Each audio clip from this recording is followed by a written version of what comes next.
When you get clear on that intention, somehow you drop into a flow state. Doesn't matter what pain you're in, doesn't matter what you're coming up against. It's like you transcend everything else. That's my experience. And it's knowing and believing from somewhere deep inside yourself that there's more. Welcome to the Alive and Aligned podcast, a show dedicated to helping you live a life of truth and share your fullest gifts with the world. I'm your host, Pete Byrne, and I'm here to open your mind to new perspectives, to introduce you to some epic humans who are already out there living their deepest truth. So now just grounding in, taking a breath, letting go of anything you're still holding onto from today, and just opening up to receiving this episode now. Let's dive on in. This is by far one of the most inspiring interviews I have ever done in my adult life, and I hope you enjoy it as much as I did. Today's guest, Rosanna Billé, is a woman who defies all the odds. She's an ultramarathon athlete and a mother of two, and a woman with an incredibly powerful mindset and philosophy for life. She's lived different life chapters all over the world, from working for children and women's rights in Pakistan and the Middle East, to being a life coach on a remote island in Sweden only accessible by rowing boat, to her and her young family selling everything they owned and embarking on a remarkable journey, living on a sailboat, traveling around the world for 5 years straight. And as if that wasn't enough for one lifetime, Rosanna began her transition out of motherhood into a new career as an inspiring and unstoppable ultramarathon athlete, despite being told by a surgeon in her early 20s that she would never again run long distance. She has since defied all odds to achieve extraordinary feats in triathlon, ultra swimming, cycling, and running. Rosanna's unwavering dedication has earned her qualification for the Ironman World Championships, and she combines her love for ultramarathon with her passion for service and paying it forward by dedicating each ultra challenge she does to a worthy cause.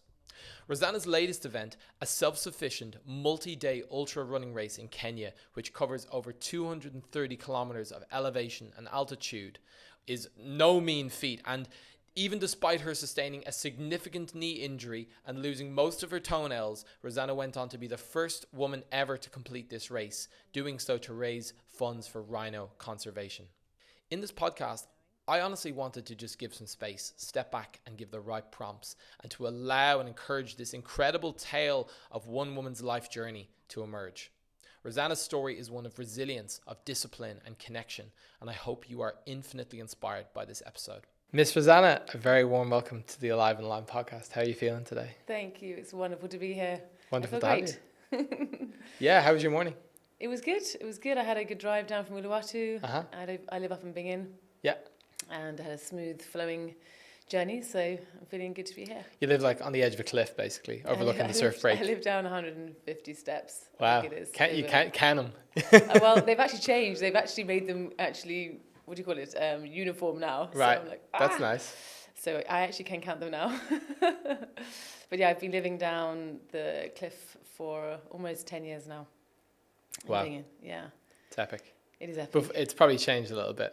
It's changed a lot. Yeah. But, like everything, nothing stays the same. So really having to just embrace change, and I still live in an amazing place. And for me, the nature is everything. Sure. So the fact that I can live there and see the ocean, smell the ocean, go in the ocean, it's amazing. It's amazing. And amazing for my kids too. Yeah. Because my son, he's a big time billabong surfer. Wow. So, yeah. He looks out and goes. It's epic. Yeah. It's the dream.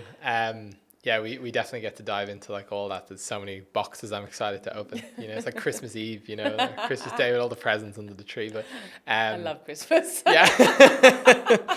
We got Christmas on the podcast today. Stockings and all. Yeah, totally all the trimmings. So this is I'm really excited for today because we were introduced by a mutual friend, William Griffin, who was on the show before, and we only met 15 minutes ago. So I've heard via referral and via your voice note a little bit about you, but I'm really curious to just unfold all the different chapters of you and who you are and what it is you do in the world, from really a perspective of just that kind of curiosity, the not knowing and the curiosity to know. But from what I've heard so far, it's super interesting and intriguing. So yeah, I'm excited to dive in.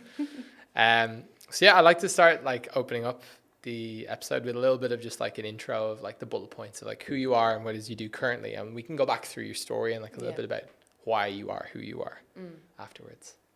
So who am I? Is that who are you? Yeah. The elevator pitch, 2-3 minutes. Who am I? I'm Rosanna. I'm a mother of two, Teddy and Poppy. I live in Bali.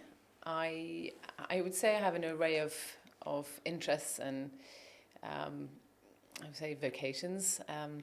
I came here after living on a boat for 5.5 years sailing, and we ended up living in Bali. Sure.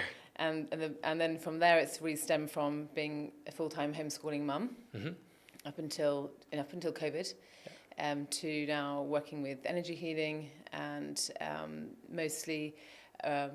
I would love to work with shamanic dance, so 5 elements dance. Yeah. And so workshops, retreats, that kind of thing, trainings. And my big passion is triathlon and ultra. So ultramarathon. Ultramarathon. So the last few years, which I'm sure we're going to go into. Sure. The last few years, a lot of focus has gone into that purpose and that passion that I have. And what else can I say around that?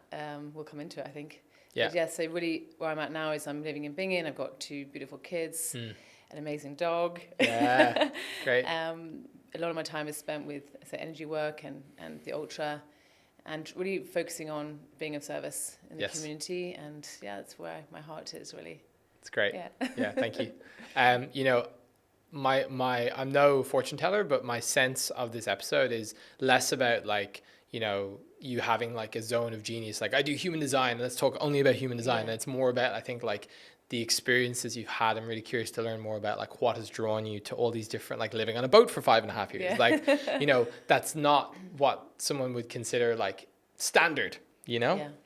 So like, I'm really curious to learn what is it about you that drives you to live in that kind of a way, or to homeschool 2 kids in Bali on the side of a cliff, or to run ultramarathons. And I know you do some like charity kind of giving back work as well, volunteering. Yeah, so all the ultra events I've been doing are all towards charity. So we'll get into that, I'm sure. But for me, the main passion behind it is how I can combine helping people with my passion for endurance sports. Yes. And that becomes this amazing weapon for me, I feel. Yeah. It's epic. So just to understand a little bit more about like your backstory and like what brought you to this place, you know, and all these different experiences. So we'll say like pre-boat, okay? So what was happening in your life up until that point that you decided to jump on a boat for 5.5 years? I've had a very diverse and a colourful life, I'd say. Sure. Was blessed with parents that are very open-minded, and I don't think ever put any limits on any of their kids. I'm one of 6 children. Nice. It started off quite conventionally, so I went to boarding school, age just 8. Where was this? In England. In England, yeah. And I look back and I realise how that has really shaped me, because it was a pretty tough experience for me, and I experienced quite a lot of anxiety around leaving my family and my home, but that I realised, and I channeled my energy and my anxiety or my the separation into sports and into things I love to do, like singing and music and arts, and mostly sports. Yeah. So I can. Will we get a song out of you later, maybe? But the good thing is that I can now. I mean, the powerful thing is that you can look back and you see, okay, now I understand where this came from and where the drive came from, and how that tough time as a kid really propelled me forward in what is today my biggest passion. Pain becomes the purpose. You know, pain and pain. So boarding school, quite conventional, or very conventional, which was actually quite wild as well when I look back, and all the crazy things that we did with the nuns and days of convent life. The old Catholic or Christian upbringing is no talking at meals and things like that. Sure, yeah. But anyway, that led to obviously a life in England largely, but then my parents moved around a lot, and we ended up living in the Middle East. Cool. In Bahrain, and I actually ended up working there. That's in Iran, is it? Next to Saudi Arabia. Yeah, right. Oh, it's a country. Sorry. Yeah, Bahrain, a small island. Yeah, little tiny island. Gotta get my geography actually, out. another island. I have a thing for islands. Yeah, there you go. Oh, interesting. That's just come up. Thing for islands. So I lived in Bahrain, and there I grew a real passion for actually Islamic studies and the Arab culture, and that really came up, interesting enough, in my degree. So I chose a degree in anthropology and focused on Islam and female issues within Islam. So from there I was at university in England. And then from that, I moving to Pakistan for I think about 4 years with my husband, and we lived there for 4 years in Karachi. Yep. Pre 9/11, post 9/11, and that was a wild, incredible, life-changing time. Yeah.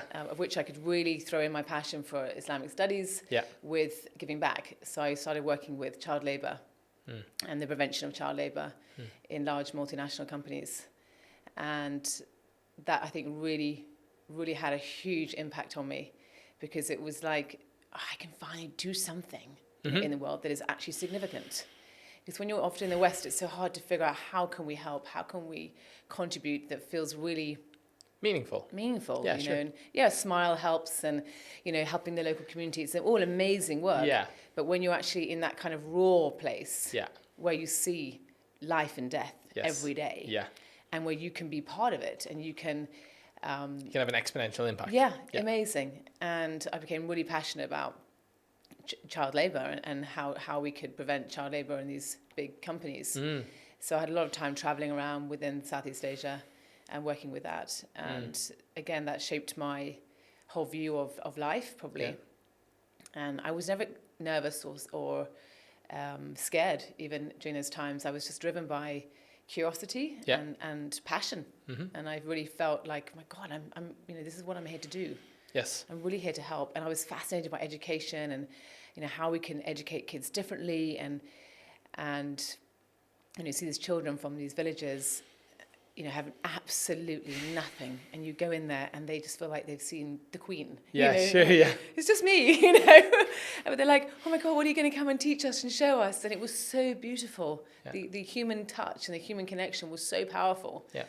And I think, again, like that was what was shaping my future. Little did you know at the time, of course. But from there... You got to put a lot of those things in practice, it sounds like, afterwards. Really. Yeah. And it humbles you to see such suffering. Sure. And it puts everything in perspective. And even now, when I feel like I'm having a tough day or a challenging day, which we have. Sure. Of course, we're humans. My coffee was lukewarm today, Somebody was beeping in the car. Yeah. But no, but it's like going back to those moments and reminding yourself that someone always has it worse off than you. Sure. And really a lot worse off than you. Totally, yeah. And they're ironically probably happier in some ways as well. And that's the paradox, isn't it? The simplicity of life. Yes. What really matters. And that smile really matters. Yes. And I remember, never forget going into those villages and just being there and just being so welcomed. And I feel like we've disconnected a lot from that. Community and just simplicity. Yeah. Totally. So part of my drive is also to bring that back and to remind each other and remind myself of the power of helping each other. Yeah. I think that's why we're here. Yeah, sure. It's just to help each other. A question on that. So you moved to Pakistan. Was that for like business, or was that just like, I'm just interested, let's explore? Yeah, no, my husband got a job there. Great. And we then discussed it. And since I was in that whole world of Islamic studies and their world development, so forth, it was like, this is perfect for both of us, And I was super young. I was like early 20s. Yeah, I'm like, let's do this. Yeah. So exciting. And YOLO. I love adventure. So I'm a Leo. So I'm like, adventure and excitement and learning, the amount of learning we're going to have. And it was an incredible chapter of my life. And so question, right? I think pretty much most people can agree that child labor is like not a good thing. You know what I mean? It's not a good thing. Yeah, no, it's not a good thing. It's not a good thing. So, like, that's pretty much the universal truth, apart from the people that are probably justifying doing it, okay? Yeah. They're probably the only ones that are like, it's okay, actually, it's fine. We tie them up and put them on. Like, sweet, yeah, totally. So we can mostly agree on that. That's pretty fucked up. We'll call it fucked up, okay? But a lot of people can recognize that probably, but they don't do anything about it. So what was it specifically for you that you're like, this is important to me, I'm going to dedicate my time and energy to this? Well, I had the support of a multinational company behind me, and obviously for them, it was a lot to do with compliance. And the suppliers who were providing the carpets and the textiles, they had to comply with certain codes of conduct. So for me, how I went about it, because I literally had an open book to, let's see what we can do. Yes. I went about by educating and talking with suppliers, which was, when I look back, a huge task, because I was actually just in my early 20s. Yeah. And these guys are, they're the richest guys in the country. And Do they speak English? Yeah. They're highly educated. And they own huge textile factories making insane turnover. Sure. And I walk in there and try to explain about child labour. Yeah. But it was interesting because by being female and by being also a foreigner, they actually received me really well. Wow. And it was so incredible to see the transformation in, okay, who's this woman, to, oh, wow, she's actually got something really useful to say and we need to listen to her. So I just held lots of presentations and meetings, and I would go to the villages, document things, and then I'd get UNICEF and Save the Children and companies like that involved with statistics and data that they would then read and look into. And from there, then we started making programs, like education programs, microfinancing for the women, all those kind of smaller programs on the grassroots level. Yeah. And so they could start seeing the importance of the work and why this is just not okay, not just because a company says it, but because it's fundamentally against human rights. Sure. But it was, again, to shift the mindset, but not by me saying this is what you should do, but really just share a story, share a picture of family, and really get them to come, because they're like, no, it's fine. And I said, no, please come to the village. Please come and see these children. Yeah, get them to connect to their hearts for a moment. I had a big breath because I saw some really harrowing things. Sure, yeah. And then the suppliers would come and they would actually see themselves. And I'd obviously, being a woman, I could then kind of use my vulnerability. Yes. Well, not use it, but I was vulnerable. Totally. You're seeing something really... it's real. Real. Yeah. And it's not right. And any human being can see that. Totally. And then, of course, you give them incentives and you help them, and you have to... find ways to... Give them an excuse to allow their moral side to be justified and come out. Totally. And I actually ended up getting really great friends through it and incredible relationships. And again, it showed me and showed the company the power of connection. Yeah. And when you make really strong relations with people, how that really matters. Mm-hmm. It's not even so much what you're saying, because when you've got that relationship... People buy from people. Yeah. And coming from a true place, not from, this is how we're going to make money. Totally, yeah.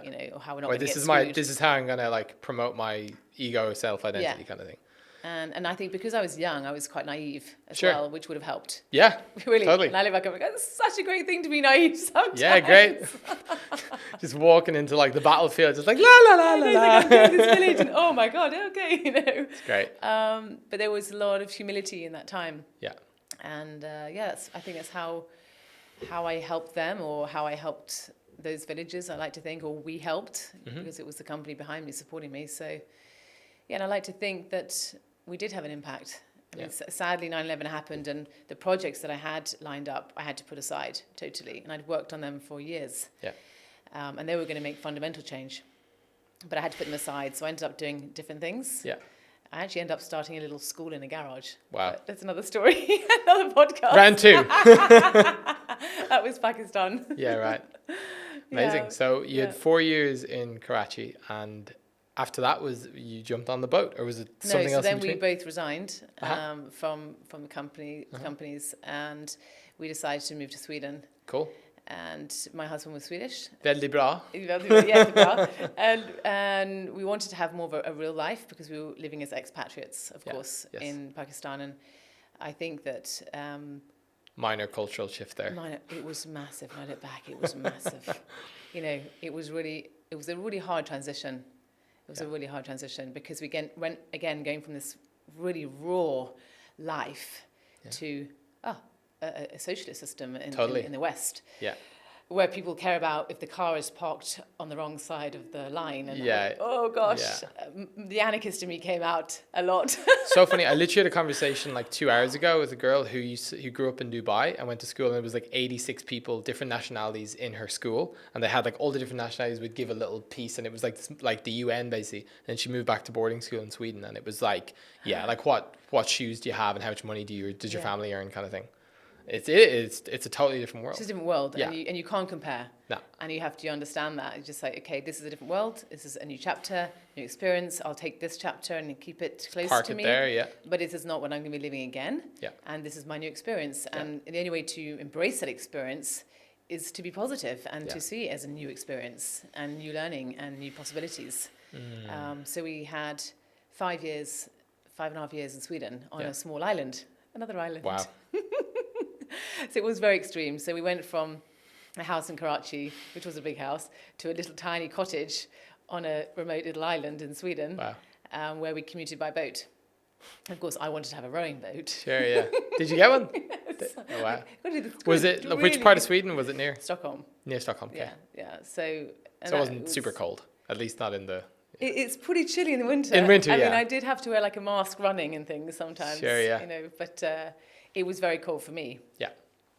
But again, you know, if you embrace it and you get the gear that you need, it's just a mindset. Totally. And I also think we knew it was another chapter. Yeah. It wasn't forever. Sure. And it became a chapter, and again an amazing chapter. And I had my son there, my first child, Teddy, was born there. Yeah. Not on the island, but got off just in time. Great. Smashing it on the rowing boat over to the hospital. It was very cold. Sure, yeah. So one child was born in minus 30, one child was born in plus 30. Yeah, right. The other was born in Panama. Wow. So, yes, and in Sweden I had a coaching business. So I started a life coaching business. Before it was popular. Before it was popular. Yeah, there you go. I know. I was one of the first in Sweden. Can you imagine? Yeah, it's funny. My mum actually is 22 years training life coaches. Amazing. Yeah, so it's kind of one of those things where back in the day, everyone's like, what are you fucking on about? And now it's like, how else do you survive in Bali without coaching, you know? Well, no, I was in my early 20s when I started my coaching, so... Well, ironically, you'd probably have more life experience than most actual coaches because you were living in the trenches, basically. Yeah, places. Totally, like actual life experience. Yeah, that was amazing. That was also an incredible chapter, you know, and I had a little cottage in the garden and I would pick them up by boat. So they had to trust me because I was driving the boat. Come on, guys, jump on. There's no way out. I'm all or nothing. So yeah, the coaching is just like you take them on the rowing boat around the island. I drill them. You know? Yeah, totally. You're gonna wade through the snow. You know, walk through the ice. No, it was great. Yeah, they were cool clients. Experiential. So, and again, I think that probably also gave me a lot of, it gave me a lot of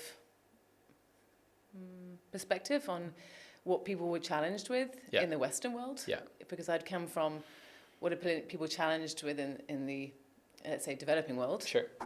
And there's real issues. And what are the real issues in the Western world or in Sweden? And they are real. And what are they? You know, well, things like identity. People not knowing. Who am I? Yeah, the question you asked me, you know, that's the biggest question I'd ask everyone was, you know, who are you? And what excites you? And people would look at me with a blank face. Yeah. Like, I don't know. I'm like, what do you mean you don't know? So, of course, so let's start from the beginning, you know, what excites you? What are you passionate about? And that's all I'm all about. Yeah. You know, because if you do what you love, and you practice what you love, then you're going to give out that vibe.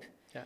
And you're going to live a great life. Yeah. You know, and it's not about what we think it is about often. So I find it's like the question is what lights you up, what excites you, and when do you feel really at peace in yourself? When do you feel alive and aligned? Yeah, alive and aligned. I love it. Alive and aligned. Any chance to drop the name in there? Totally. It's true. Yeah, well, that's it. True. And then you feel in the flow. Totally. Another little line that we pop in there. Yeah. Because when you're doing what you love to do, then I find that the universe just sends you little nuggets and people to help you. And it's not such a struggle. You haven't got this. You're not going against the current of what you feel you should be doing, but you're going with what actually is true to you, which is your authentic self. Yes. And I'm afraid I just have to live like that. Yes. It's kind of, it drives me to be true to who I am, no matter what. Yeah. And I believe that's the way I choose to live my life. Yes. To be really real and authentic. Great. As much as I can. You know? It's epic. So yeah, it makes me do crazy things. Yeah. Well, we're getting there. We're cruising along. Tell me about the boat. Where are we now? We're in Sweden. Okay. Finish Sweden. Okay. Yeah. Okay. Then that chapter. Okay. So that was that chapter. Lots of things in that chapter. Let's just get to the boat. Then we sold everything. Yes. Everything. A few boxes left. Yeah. I literally sold the house with everything in it, and we moved onto a boat. Bigger boat than the rowing boat. A bigger boat than the rowing boat. Didn't have any oars, I don't even think. We did have a life raft. But moved onto our boat, and the plan was to set sail for a year and to find home, because we knew it wasn't in Sweden. So we said, well, we don't want a backpack. We've got a kid. Yeah. Teddy was now just 2, I think. We want to have our home with us. And I love my nest. So let's bring our nest with us and explore and see where we end up. Literally where the wind will blow us. Yes. But the 1 year turned out to be 5.5 years. Classic. And another kid later. Yeah, wow. Yeah. Got lonely on the old boat. Oh, yes, lots of sex. Yeah, totally. Let's fill up the boat. I mean, you're naked all day long. So. Sure, yeah, totally. So yes. So where were the kind of main areas you spent time on the boat? I'm assuming all over the place, but yeah, we were all over the place, but we spent a lot of time in. We were in the Caribbean for a bit, and then we went over to Central America. Yeah. All up Central America coast. That was absolutely shocking, because we were the only boat for about 4 months. Wow. Because of the weather window, and it was a mad time with a newborn baby. And then from there, we spent lots of time in Mexico, huge country, obviously, to explore, up in the Sea of Cortez for the hurricane season. And then we did the whole South Pacific, which led us to basically Australia. Yeah. So, yeah, in a nutshell. Sure. At which time I had a baby in Panama. So Poppy was born in Panama. Yeah, right. From a storm. So we actually had our first really crazy storm experience off Cuba, from Cuba to Colombia, and we were out at sea. Obviously, I think we were probably 4 days offshore, and then we hit a storm, and the storm just didn't really give up, and we ended up being in the eye of the storm. Yeah, really eerie, really eerie. It's like surrounded by. So bizarre. And you just like. Almost silence. Yeah, wow. And in this moment, I remember feeling totally helpless, yet totally trusting. Yeah. I think probably the first time in my life where I felt really trusting. Yeah. And I remember turning around to Petter, and I said, if you're, how are you doing? And how's it going? And he was looking at me going, we're actually really in a big storm. So I was drawing the curtains down below. We just sat down there, and he came up to me and said, I know you want another baby. So if we get through this, we're going to make a baby in Colombia. Yeah. I mean, not right now, because there's too much stress going on. But so we got to Colombia, and we made Poppy. So Poppy's called Poppy Storm. Wow. To honour that time, because it was a pivotal moment in my life. Yeah. Just feeling the surrendering that we had to drop into in that moment. And then this beautiful soul that came out of it. Crazy. Yeah, it's really profound, actually. Yeah. So Poppy came along, and I spent, I think, 7 months completely naked in the San Blas Islands with this great big tummy. Epic place, yeah. Amazing place. Yeah. Just remote. Yeah. The old Kuna people hanging out. The old Kuna Indians, and that was amazing. And then Poppy was born in Panama. Yeah. It wasn't a particularly easy, actually, pregnancy, so we had to go through some issues. Yeah. But in the end, it all worked out really well. Yeah. And she was born in Panama, and then literally a week later, we were heading through the Panama Canal. Yeah. heading up to the Pacific. So it was really a crazy time. I look back yeah. and a newborn baby, and what are we doing here? We're getting saying sail again, day 4, whatever it was. Yeah. And she wasn't a small baby. She was like a big child. So Yeah. it wasn't that easy. Yeah. Yeah. Wow. She's like, I'm Poppy Storm. I'm coming in with a That's right. force. Yeah. Totally. I had I don't tell the story much, but a few years ago I was on a boat for 3 weeks in the Greek islands with a friend who has been living on his boat for, I think maybe they sold it now, or maybe they're back on the boat. And he was living on it for two and a half years maybe anyway, and did the whole sail across the Atlantic, and then did the Pacific, and with his partner. But yeah, the first time I was ever on a sailing boat like that for like more than like 2 hours was like, we basically, I met up with him in Mykonos, and we're like on this boat at this like super club, and we're like, oh my God, this is great. We're on a boat, and then pulled in with this club, and we're like, they're paying $100 a night for a hostel, and we're on the boat, happy days. And then the second night we were like, okay, get us away from this fucking super club. It was so loud. So we went around the corner, and basically like in the summer, the Meltemi winds in Greece are like intense. It's like, it kicked up to basically 50 knots overnight, you know what I mean? Yeah. And which is like 100 kilometers an hour or whatever. And so we're chilling, like I'm sleeping downstairs. I just hear this bang on the side of the boat, like 3 a.m. Like we'd basically we had 2 anchors down, had been pulled out to sea. So literally like I spent like my first proper night on the boat. Like it was like a scene out of Castaway, I'm on this thing, we're trying to pull in these anchors, and I'm just like, the things are rocking. It's crazy. It's full on. People have no idea. It's not what people think, who's swanning around. Yeah, drinking beaches. champagne. I tell you, it's insane the stuff that we went through. That'll be another podcast. But I mean, some of the things that we went through, and I look back and think, God, we did that with 2 small kids, and Poppy was tiny. And the strength that we had together, I mean, Petra and I were an incredible team on the boat. Yeah. It was just amazing. And the 4 of us were, I would say we were so together and so present. You have to be so present with what is happening at every moment, because as you said, the weather can change just like that. Yeah. And we had it just coming across the big passage. So from Mexico to Marquesas, French Polynesia, it's the longest passage when you cross the South Pacific. And it took us 29 days, I think it was 29 days. And usually, it's like the wind behind you and the current behind you. Yeah. It should be great. You're with the trade winds. No. Yeah. That year we didn't have much of that. Yeah. And within a few weeks of being offshore, it was full on. And we were in the doldrums for quite a bit of time, and decided to go further west just to have less time within the doldrums where you have no wind. And we got these storms coming in. And I never forget it. And Petta's saying, reef the sail. And I'm like, okay, I'm doing it. And there's me just winching, and the kids are going, come on, Mummy. And I'm going, fuck, we've got this. Oh, God, it was so insane. And one time, we had it down every time. It was so good. And one time, I just forgot to put the cleat down. Just for a moment, I forgot to put the cleat. So what's that for people who don't know? So that's like a lock system for the rope. Yeah.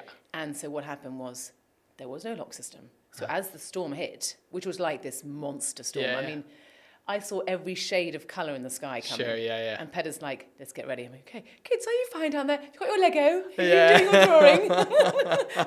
Shit. I'm trying to remain calm, and it's all fine, because you've got 2 kids. Sure. You can't show any kind of panic. Yeah. So there's all kind of, storm's coming. I said, all ready, okay, got it all ready. And then suddenly, whoom, the sail just rips out of the main, like literally out of the mast. Yeah. Because it was an in-mast sail. Yes. It ripped out, and there's me going, oh God, and it's ripping. The sail is ripping, and I'm just shouting, fuck, excuse my French.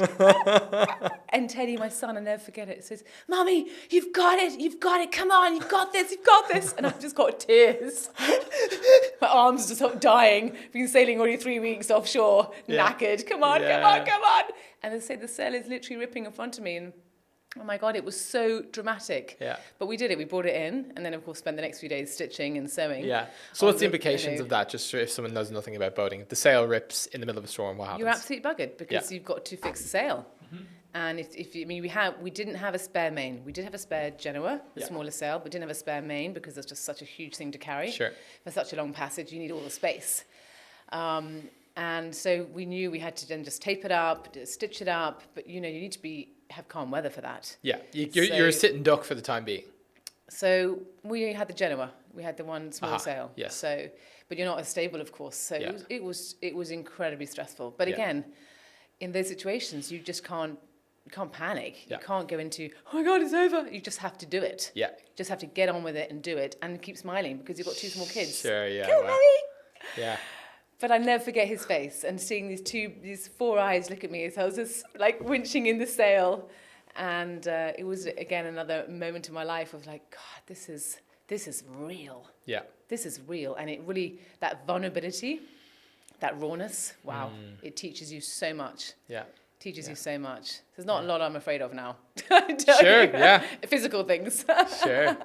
That's just one story, but No, it's great. What was it on? I think that sums up nicely, like it's what sounds like the boat era. You know, just kind of 100%. like repressing with a smile on the face and just kind of punching through it. And also I'm imagining having so much connection, like connected to nature, connected to like the family. Yeah, I mean, I'd say that the boat life, what I could summarize in that to lead into the next part of my life was that it was showing us all what was important, you know, and nature, connection to nature, supporting nature, listening to nature, working as a family, working as a team, and the word team, you know, but, you know, working together. Sure. And going with the flow because you can't go against it. Yes. And that's such a great metaphor for life, as we know. Totally. You just cannot go against it. And you have to go when you can. Yeah. You can't say, right, I'm going now because it may be the wrong time. Yes. It's really the timing, being patient with the right timing for whatever you're doing in life.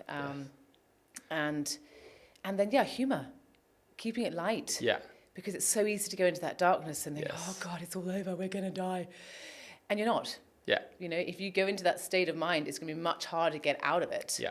So it's that metaphor of knowing, okay, you're in a tough place, it's a darker place, but there is light and you're going to get through it. And you just need to stay calm and be really present and stay connected with yourself and stay grounded, and talk to anybody who's around you, share the experience, and then say, okay, one step at a time, you know, one step at a time, and we'll get through this. Yeah. And that's have guided me, I think, along with live your life, like do what you love to do. Yeah. You know, do it. And don't just say, oh, you can do it, you're lucky. No, you make a choice. We made a choice to go sailing. We made a choice to leave those other things behind. And it's had consequences too, of course. Sure. And being responsible for those consequences. But, you know, saying, no, we did that. You know, we gave our kids an amazing start to life of adventure and seeing all the limitless life you can have. Yeah. And all the people that you can meet and staying humble to people and have an open heart and see the light in people's eyes. These things are so important when you're in that raw place. Yes.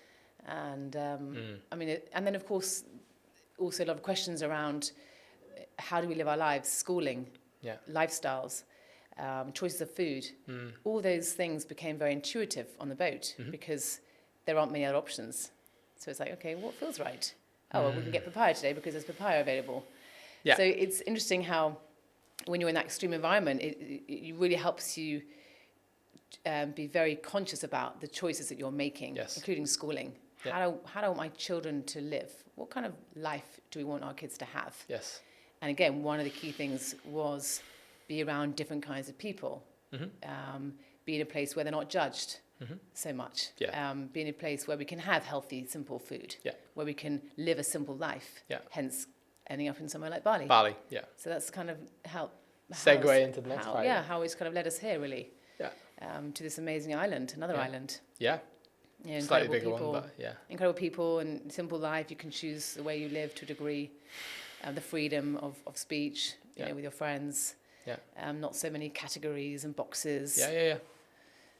Which I feel is so important if you're going to follow the path of being authentic. It helps you. Let it be easy. Yeah, you know. Surround yourself with people who are kind of open to that as well. Yeah. Yeah. Yes, that kind of leads me to Bali. Yeah. Us to Bali. Yeah. For sure. Living down the cliff.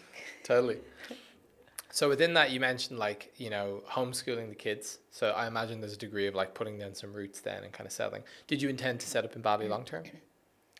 No, I think we actually got to the end of our tether, I think, of sailing and where do we go? We kind of ran out of places to go to, I think. Yeah, right.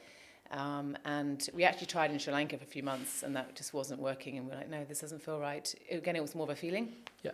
And so we ended up leaving Sri Lanka and coming to Bali with our bags, and we knew nothing about it. And we'd been here once before, but many years before on holiday, you know. Sure, yeah. And we arrived at the airport with a few bags, because we left the boat. We'd sold the boat, we left the boat, and we said, where do we go?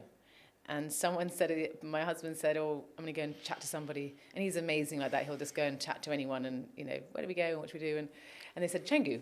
Yeah. And so we came to Canggu. And I had a meltdown. Yeah. When was that? 10 years ago. Yeah. So still probably was pretty quiet. I was like, no, I can't do this. Because we came from such an extreme life. Yeah. And suddenly it was like motorbikes. And even then, it was hectic for me. Yeah. And I think I was having a kind of a panic of, oh my God, I want to go back to the boat. Yeah. I want to go back to that little life, that simple life. Yeah. And, oh, gosh, I'm going into the real world. Yeah. Kind of how people look at it. That was my real world, but now I'm going to this world. And there was a degree of apprehension, I think. And you know, within 2 weeks, we were living in Bingen. Yeah. So one person, second person, third person guided us, and we ended up living in Bingen. Yeah. And which is in Uluwatu. Which was an incredible decision, because it was everything that we had kind of looked for. But again, no plan to really stay. We just said, okay, let's stay for a year and see, because we can't travel anymore. Yeah, we've been traveling nonstop. We need to settle. We need to make money. Yeah. We need to find a community. Yeah. Teach the kids. So, homeschool them up until COVID, pretty much full time, which was extremely challenging but incredible. Yeah. And that's again probably another podcast in itself. But that really stemmed from wanting to live a very whole life. Yeah. And I really wanted the kids to know themselves more than anyone else would know them. Yeah. So they really knew who they were and what do they like to do, what do they like to learn, what do they like to study, what do they like to do. And that for me is so important for kids to have that freedom, for them to explore without us telling them, oh, we're doing this today, or we're doing that, which made it that much more challenging, of course. Because I was saying, okay, that's the plan is out the window. They want to do this today. Yeah. Take a deep breath. But the joy in that was that I could see them growing and flourishing. And even though it was incredibly challenging and living in a little tiny house on a cliff, we weren't moving anymore. And there wasn't a community at the time. Yeah. It was just like a few random people around and a lot of tourists. It was incredibly tough. But it felt true and it felt right. And it felt right for our family after what we'd experienced. Yes. And a natural kind of integration into a new chapter. Yeah. It sounds like in that there's a quality of like making space for what wants to emerge naturally. Mm. And I think a lot of like, and even in homeschooling, I'd imagine like, or even in the life you've lived, there's kind of like a lot of what we could consider Western structure in society and schooling and education is like, there's one train tracks and you're kind of on it, you know? Yeah. And there's not a lot of space for the soul's essence to emerge in that. You know, there can be sparks of it where they're good at history for some reason, you know, so they can like show a little like, a little streak of something in a specific field, which, you know, when we, 20 years down the line, when they find their life purpose, we go, oh, well, that's why I liked history back then, you know? Yeah. But actually you're just like shortening that process. You're allowing it to emerge in real time instead of it being like going back later, a regressive thing of like, piecing back the pieces. Like it's happening and emerging. It was so organic. I didn't think I ever even consciously thought about it. I just thought this is what feels right to do. Yeah. And I believed in it. And even if I didn't have a course or anything of these things to follow, I just said, I know this is what we need to do. Yeah. It was just a strong calling. Yeah. And I just believed in this approach, and especially from what they'd experienced, and in wanting them to be free in themselves, free to say what they want to say, and free to discover who they are. It was just a really, like I said, it was kind of intuitive. But it was, which ties a lot into what you're saying for Pakistan as well. Yeah. From like this thing of like actually living, like finding out who you are, living your purpose, like and doing that and attracting in those people from that place. So it's like a live experiment where you're like, well, maybe there's a part of you that's maybe living in an old way of like, oh, well, actually they should have this job or they should go this path, but then you really have to put it to test. It's our conditioning and it's all our fears. And it's like, hey, this is my fear and this is, oh gosh, I should be doing this. No, that's just a fear. That's not actually the truth. Yes. So like letting that voice be there and recognizing it, saying that's my fear. Yeah. and that's my conditioning. Is Yes. that what I really believe in today? No, it's not. Yeah. So excuse me, Mr. Fear, you can stay over here. Yes. I'm going to go here. And then obviously there are consequences to that too. Yeah. But own it and be responsible for those consequences. Yes. And I think that kind of led me into also, it was actually my husband who asked me as well, you know, what about you? And you what are you doing for you in terms of like my passions? And I know that for me, sport has always been such a big part of my life. Yeah. Movement, Yeah. I would say sport movement, Yeah. dance, all these different sports that I've kind of been involved in. Yeah. And that's when my passion for triathlon began. Yes. It was about, how many years ago? I don't know, maybe 7 years ago now. Yeah. Came out of, okay, me. What about mummy? Well, totally. You've probably dedicated a good chunk of your life to like supporting them, homeschooling, nurturing their seed. And then it's like, well, okay, yeah, what do I want now? Well, I think I was probably so passionate about it that and because it's so time consuming and so full on to live like we did, Yeah. that of course, what my sort of passions and things wouldn't be on the top of the list, isn't it? Just wouldn't been. But it came to a point where it was coming up quite strongly. Yes. And I realized as well that when I was starting it that, wow, for me to be the best mother I can be and the best version of myself, this is a part of me. Yes. The endurance side of sports is a big part of me. Yeah. And dance is a big part of me. And I need to keep that alive, and that needs to be alive. Yes. And then I can bring more to my kids, and I Yes. bring more to my family. I can Yes. bring more to my community. It's not me being selfish. It's not virtuous to repress that part of you. not. Yeah. And it became a calling. And I had great success in my first race, which was crazy. Yeah. And then it just kind of unfolded from there, leading me to do ultra events the last few years, which again have completely changed my life. So tell me about them. Like, so there's a build-up, but like an ultra event. First of all, what does that consist of? Well, I don't know if I'm the best person to answer that because I'm quite wild. Like I just kind of. Well, what do you do first of all? It's like there's a certain amount of running and a certain amount of cycling and swimming. Well, okay, so triathlon is Yeah. a 3, Yeah. and I was doing triathlon, and during just before COVID, I qualified for the World Champs for Ironman, and that was my plan. Okay, World Champs 2020, great, and I'll train for that. COVID comes along. Yeah. Okay, no races. Yeah. Right, I've been training for years at this point, and I'm geared up and I'm ready, I'm fired up. What am I going to do with all this? And for me, I'm a little, not that big, but I have a lot of fire in me. Sure. And it was like a force, like I said, that was saying, no, you can't just sit here and wait for this thing to be over. Yes. So it was actually one morning when I looked out the window and I could see Uluwatu, which is the tip of Bali, a big surf break. And I said, I'm going to swim from Bingin to Uluwatu and back. Wow. I don't know where it came over me, but I'm going to Some swim. pretty gnarly waves along the way as well. It's a long swim, and it's about 10 kilometer swim. Yeah. Which is seen There as and back? which is together. Which is seen, there and back. Which is seen as a ultra swim. Yeah. Doesn't sound like very much when compared to running, but it is Sure. a long swim, ocean swim. And I didn't. I'm gassed at like 1.5K. And I didn't think, okay, how am I going to do it? It was just like, I'm doing it. Yeah. Again, it was like intuitive calling. You are doing it, and I'm doing it for charity. And it just became a really, really strong, like I said, force. And so I started working towards that swim, and that swim then became an ultra triathlon. I did an ultra triathlon. We'll throw a bit of running on the back end, and sure, when we're here, It sounds mad, but it was such a moment in time where I realized, wow, the combination of doing what I love, or what I feel I'm drawn to do, like it's calling me, which is the physical expression. Yeah. Exactly. I have this body type for a reason. This is my natural body type. So I owe it to use it. Yes. And to see where it can take me. Yes. And the other side was the desire to help people and be of service. And I thought, now I get what I was doing in Pakistan and Sweden and I could see these chapters coming, and it was during my swim, and like, oh my God, it's like an aha moment. Yeah. I see it all, and I wanted to cry, and I was like, I can't cry because the goggles are going to fill up. I'm like, I understand why I'm doing this. Wow. And it was such a like ding. Yeah. The clarity. It's like the actualization, which is like you like finding and living at your edge, plus the transcendent piece and like the giving back. The offering to something greater, which is like serving, helping others. And it literally felt like Yeah. And then it was this moment of someone was lifting me. I felt like someone was lifting me in the ocean. Wow. I'd had no pain. Yeah. I had no stiffness, nothing. I was just swimming. And it was like, yeah, we're taking you, don't worry, we're taking you all the way to the end. And I got out and I didn't even feel tired. Yeah. Like, that is not normal. Yeah, Like, wow. this is not normal. I should be like, you know.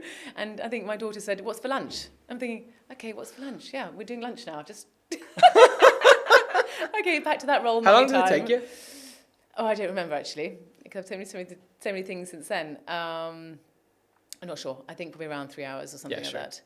But that was then the starting point of my. I realised my deeper calling, which is to create these challenges or be part of these challenges that are endurance challenges, raise funds, and to hopefully inspire people to push past their limits and to believe that you can do things that you think you can't do. And there is nothing stopping you except you. And it sounds like a cliche, but it is so unbelievably true. You know, in my 20s, I was told I'd never run again. I was injured my whole childhood. Wow. And that doctor said, you won't run again, long distance, forget it. Yeah. And I was like, no, you must be absolutely joking. Yeah. You're talking to the wrong person. Yes. Here. You don't know me, obviously, at all. And so I'm there on my ultra going, you see, doctor, you see what you can do. But it doesn't come from pushing. It doesn't come from, you know, I know better. It really came from a lot of work, a lot of healing, a lot of being clear on my intention. Why am I doing this? Why am I doing it? Is this doing it for my ego? How look at me, I'm so great. Or am I doing it because it's a calling? Like, what is the root of this? Yeah. And I think that's the key behind everything that we do is why are you doing something and being clear on your intention. And when you get clear on that intention, somehow you drop into a flow state. Doesn't matter what pain you're in, doesn't matter what you're coming up against. It's like you transcend everything else. That's my experience. And it's knowing and believing from somewhere deep inside yourself that there's more. There's way more than you think inside you. And that's just the essence of it. Yeah. But we're just taught, no, you're not. No. All these voices coming in, all the fears and all these scarcity things. But in the end, and you strip it all back and you strip away all those conditions and fears and limiting beliefs and you say, I'm here right now. I've got an opportunity. What am I going to do with it? And it does become that simple. It's that question. I'm here right now. What am I going to do with this? Yeah. And why am I doing it? Yeah. Yeah. I know. That's epic. But I feel it like even my body gets like goosebumps. And the ultra that I just did, I did an ultra in September. So the greatest distance I've done was last September, and I ran a multi-race ultra in Kenya for rhino conservation. And it was 5 days, and it was self-sufficient, so we had to carry our packs with our food, our sleeping stuff, our clothes. Not that you have any clothes, you stay in the same clothes. It's really feral. Oh God, it was so feral. What's the conditions like there? Like high altitude. High altitude. Don't ask me what altitude. I had no idea. I didn't even bother checking because I thought there's no point checking because what can I do about it? the least data I know, the better. I'm doing it, so it doesn't matter. Ignorance is bliss.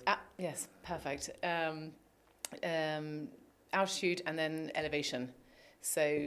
And how long was that? It was 270 kilometers. Okay, running. So I would love to try and quantify that for what does the average person go for a run if they're going to do like a long run? A long run would be probably 20k. 20k. Yeah, that's like half a marathon. Half a marathon. Yeah. So what's a marathon? 44. 44. Okay. Yeah. Okay. So I was doing a bit more than a marathon a day. But it wasn't flat running. It's like up and down, scaling crazy rocks, crazy conditions, blazing sun, cold at night. I had no idea what I was actually going into. Yes. And were there other people doing this? Yeah, there were about 60 others, I think. A couple other crazies in there. Oh my God. Fresh out of the mental asylum. I mean, carrying 12 kilos in your pack in itself makes you move in a very strange way. Sure, it's like, I'm a runner. Not really. I'm just kind of like waddling as much as I can to get over this mountain. But it changed my life fundamentally because in that event, I was very humble going into it, going, I don't know what's going to come out of this. I have no idea how I'm going to do in this. My mission was to win. I'm fiercely competitive. I did win the women. Wow! Congratulations. But it wasn't important. What was the important part was because I had that vision to win and that determination to win. It got me through a lot of pain. So on day 2, I was actually injured. I ripped my meniscus on my left knee. Fuck. And I did that like 3 years ago. I was on the couch for a month. It was bad. It was bad. And my right knee was also playing up a little bit, but then the left knee decided to really scream out at me. And at the same time, I was losing all my toenails. So I lost all my toenails except 2. And all the skin under my feet, purely from the conditions. You weren't running barefoot though, were you? No. But the feet swell. And you're running up and down. And they're just constantly landing probably. And you're just running for so many hours a day. And so, yeah. So Crazy that the body isn't designed to do that. I was losing all my nails. They were. Well, they look great I was running in blood in my shoes. It sounds horrendous, and I could feel them sort of flapping, and it was just absolutely. It was feral, and all the skin on my feet as well was going, and that was happening on day 2 as well as the knee. And I got to the 3rd checkpoint, which was towards the end, and the medic said, "Are you okay?" Because she could see I was in absolute agony. I said, I don't know what to do. You know, I don't know if I can carry on, but I'm going to carry on. Sure. And she said, "What do you need?" I said, I don't know. I don't take drugs. She goes, "Well, you're going to have to take drugs." I went, "Take drugs? Okay, take drugs." So yes to drugs.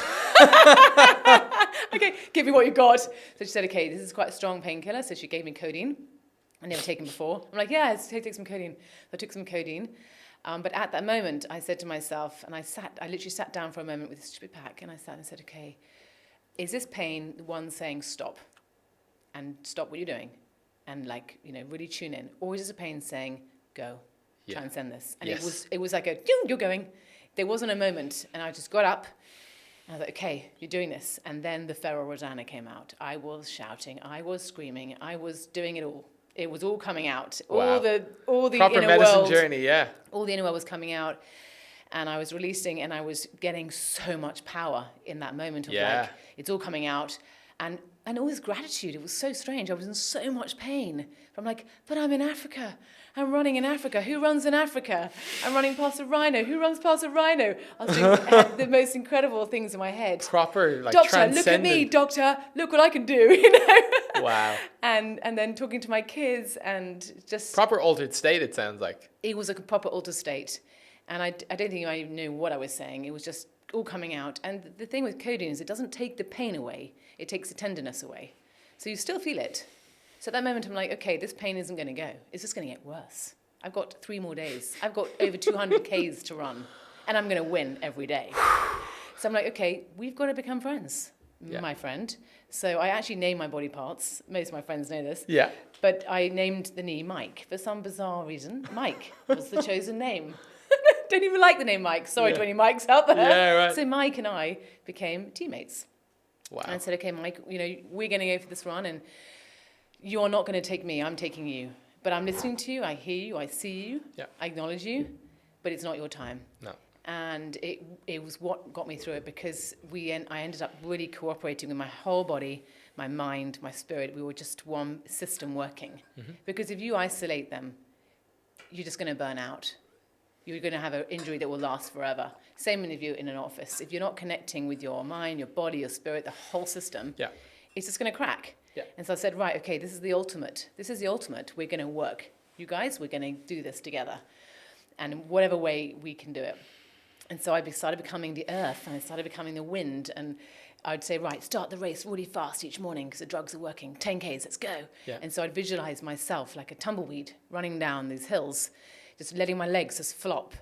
And then I'd go into like fire. Okay, right, where's the fire in your belly? And come on, feel it. And I was just really feeling so connected to myself and feeling the power of our inner world and how we all have our stories, and allowing them to be there, and allowing my stories to be there, and to forgive myself for certain things, to acknowledge myself for certain things. Like I feel like I could almost cry right now because it was such a state of rawness, of resilience, of real truth. What was happening? This was real, Yeah. And when you're in pain, the ego is just ripped from you because it's just. You're just in it, and there's no space for it. And it was such a empowering feeling to feel this pain, yet feel a sense of peace. Yeah, sounds strange. It's almost a contradiction, but there was peace because I accepted this is what is going on. Yeah, I can't fight it. Yeah. If I fight it, I'm going to collapse. So just accept it and then work with it, and find a way to get through these days as best you can. And then the big light came, which was on day 3, whereby I ended up running with another human being, which I've never done before. I never run with anyone. And I ended up running alongside this amazing person called Sean, who was also injured. And the universe literally just pulled us together like little energy beings, woof, and we ran together. And we ran holding hands for much of the time, without words. I mean, I was quite feral, so I shout a lot. So I was like, get to the tree, get to the rock. And I said that for myself. But what I didn't realize was that when I was verbalizing, he was taking it on board. And it was giving him fuel, because I didn't know that he's actually autistic. Wow. So these simple instructions were giving him direction. Yes. And strength. Yeah. And because he knew I wanted to win and knew nothing was going to stop me. He's like, I'm getting on that train. Yeah. He's like, I get on that train and I'm not going to leave her. And he didn't leave me. And it made him go faster and it made me go faster. So we became this incredible force together. Yeah. Which again is like the metaphor for life. We're stronger together. Yes. It's not about me. Yeah. My body is doing this. But we came together, and it was, again, probably one of the most profound moments of my life. When I was running alongside this human being I didn't know. We weren't really chatting. We couldn't chat. Yeah. We were both in excruciating pain, and we were both trying to navigate that. And yet we were somehow giving each other power and strength from a deep, deep place. And being triumphant in it. Yes. And I remember saying to him on the last day, I said, Sean, I sprint every finish of every race that I do. That's my thing. I end strong. And my kids are going to be at the end. So my best friend flew my kids over to Kenya for the finish. Oh, I get upset. Such a powerful moment. So I knew they'd be at the end. And so I said to him, when we get to the end, like 100 meters before the end, let go of my hand, because I'm going to sprint the finish. And I was in agony. And then he turned around to me and he said, Rosanna, I'm letting go of your hand now. They're your kids. Oh, gosh. And I let go. I'll never forget the feeling of when he let go of my hand. And I just gave it everything I had. I mean, it doesn't look like I went fast when I look at the video. But I felt like I was the fastest sprinter on this earth. I'm like, oh. And I ran so fast, and I ran straight into their arms. The poor kids, both otherwise stank. The 5 days in the bush. But it was this moment of, oh my God, it's over. We did it. We did it. We did it. Everyone who's here did it. And it was such a powerful moment when I felt so much gratitude, and so much gratitude for myself that I managed it, and that I had dropped into really surrendering and really allowing this limitless being to flow, because that's what it was in the end. And to allow this other human being in my field just to come in and to be of incredible support. Yeah. And to this day, we still communicate a lot, because we changed each other's lives in that moment when we just came together. And it just shows us so much about the power of connection, the power of the human being, of what we touch so little upon. But in these raw moments and these times when we allow ourselves to be vulnerable, we allow ourselves to be in these impossible situations, we open up to a whole new world of possibility and a whole new world of connection that really changed my life. And has made me a stronger and more determined athlete, and mother and friend and lover, whatever, because it showed something that our society is just so, I feel like there's so much limit that we place on ourselves and so much chatter. When we clear it all away, and you don't have to run an ultra to do this, I may add. Sure. But when we clear it all away and we drop into what is really true to you, no matter what anyone says, no matter when says that's being selfish or that's being this or that's being that. No, if you think it's right inside yourself, and you think it's you, and you believe it's you, it's true. And that's where the power lies, and that's where we can change our world, and that's where we can change how we look at the world, because every day we have a choice, don't we? And how do we respond to this? How do we look at our life? Every day we can change that. We don't have to stay in the old patterns. And all these chapters have showed me that. Like every time is like, how do I want to respond to this?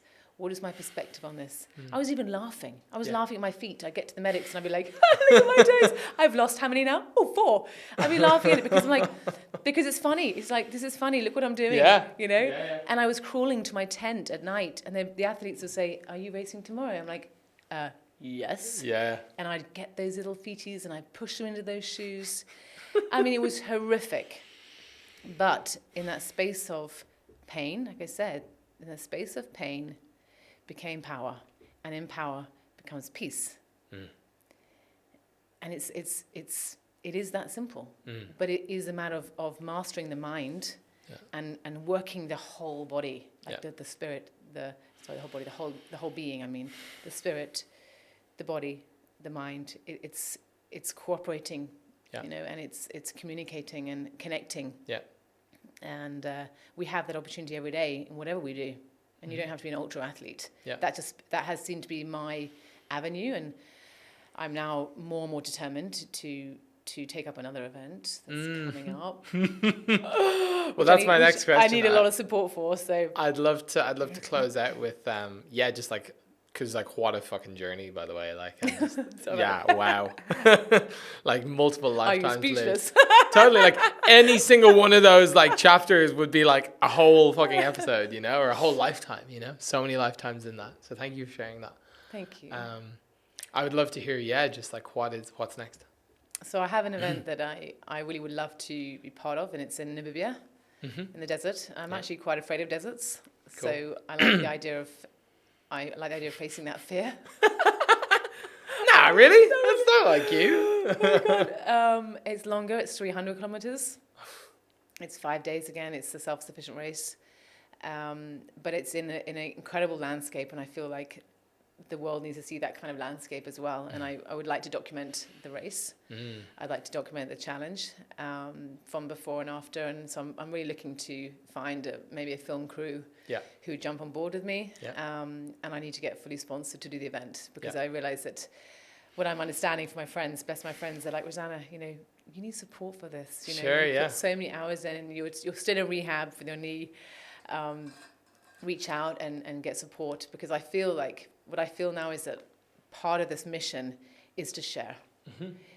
Before I was always just like, oh, just go and slide off and do a run or slide off and do a swim. Now I'm like, no, it's time for me to step into, this is what I'm doing.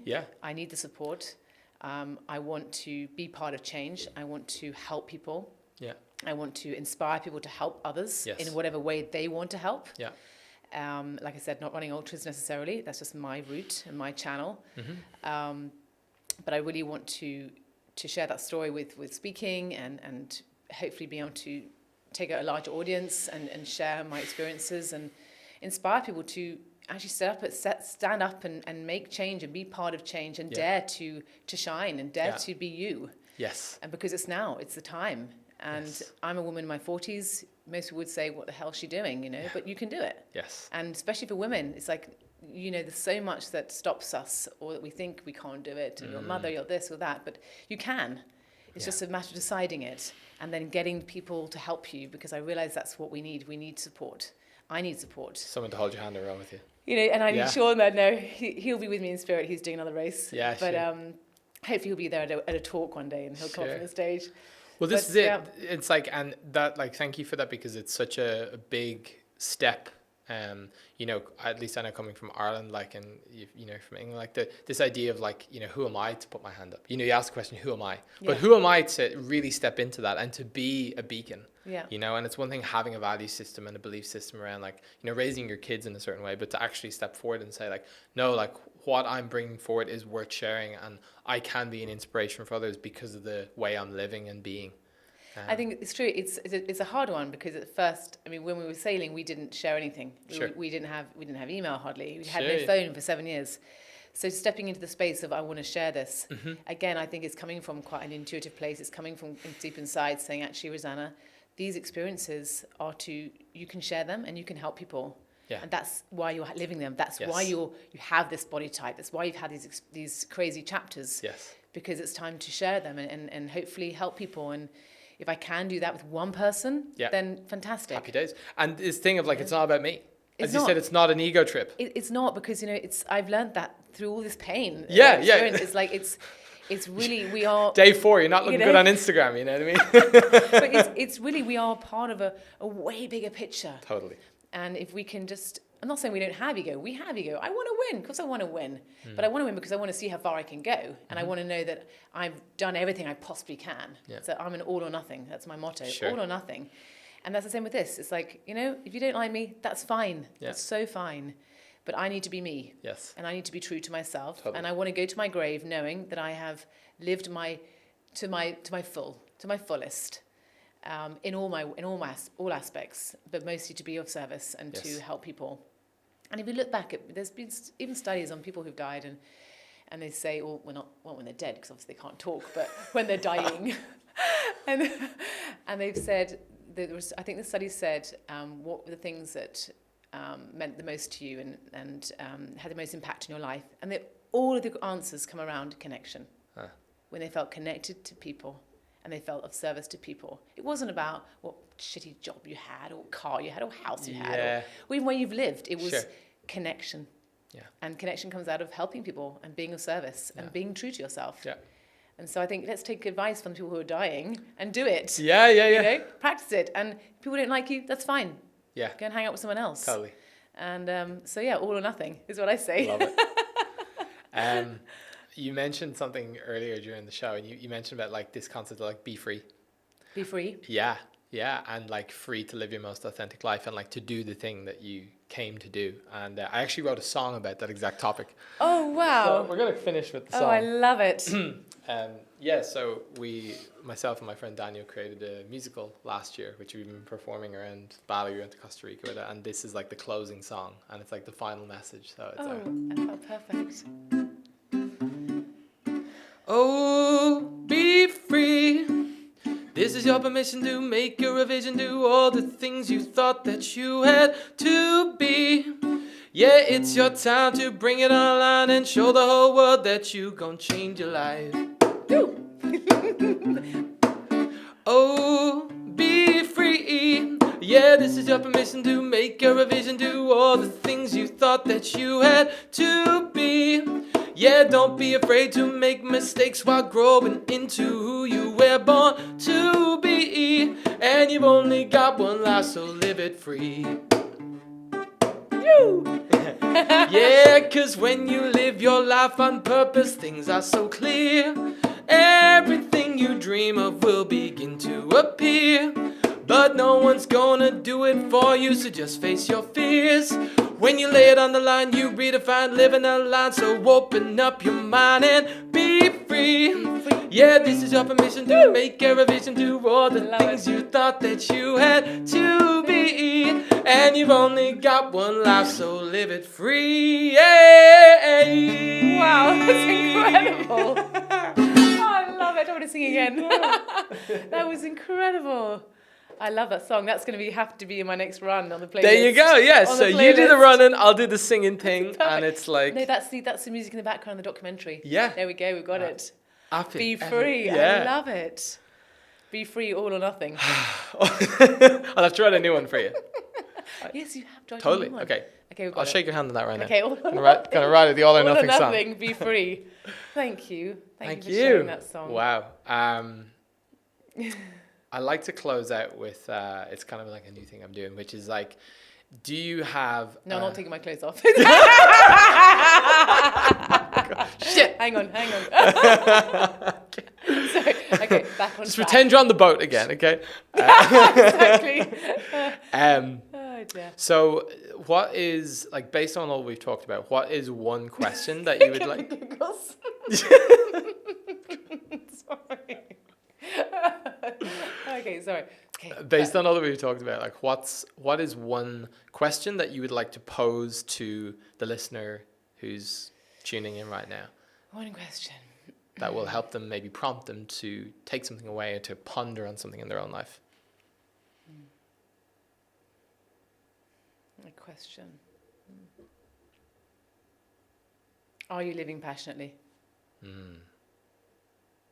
Passionately means in all senses, with how you speak, how you communicate, choices you make, where are those choices coming from? Yeah. Are they coming from your heart and your deep calling, or are they coming from your mind and the conditioning and beliefs that we have? So are you living passionately? That word meaning so much more than it actually is. Yes. Are you living passionately?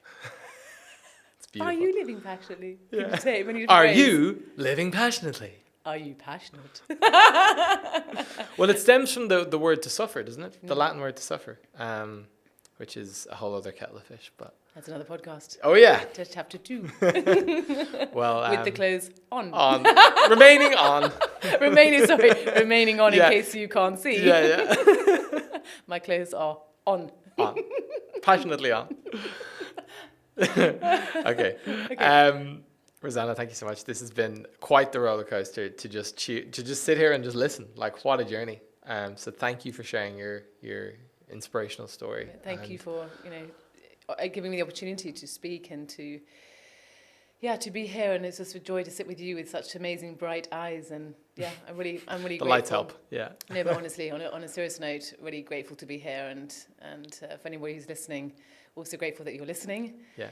And if you want to catch me on my Instagram, please. Yeah, Salt Gypsy Mama. Nice. Salt like from the ocean, Gypsy my hair, and Mama because I'm a mama. But thank you so much. Yeah, and if you're hanging around the Namibian desert, maybe next year you can catch her cruising through. Just wave on the way. She will be wearing clothes. Give her some spare toenails if you got any on hand. Well, if we're in Uluwatu, you can come and find me. Yeah, it's a bit easier. A bit closer. Yeah. But thank you. Diva's place in my heart. Thank you. Thank you. Hey there, just a quick note at the end of this episode. If you were as inspired by this interview and Rosanna's story as I was, then I invite you to join her journey and become a sponsor for her upcoming ultramarathon. So Rosanna's currently prepping for her next massive challenge, which is called Desert Ultra 2024. It's a 250 kilometer ultramarathon in Namibia, Africa. This is a race infamously known to be one of the toughest ultras in the world. And Rosanna is going to be using this as a platform to raise funds and awareness for children battling brain cancer. So if you're interested in sponsoring her ultramarathon or you'd like more information, please contact her directly at Rosanna Morani. That's ROSANNA MORANI at iCloud.com. That's also in the show notes. Your support will not only be support for her figure of determination and resilience in the world, but you will also make a meaningful difference in the lives of children battling brain cancer. Rosanna looks forward to partnering with you on this incredible journey of hers and witnessing the impact that can be created together. Have a beautiful day.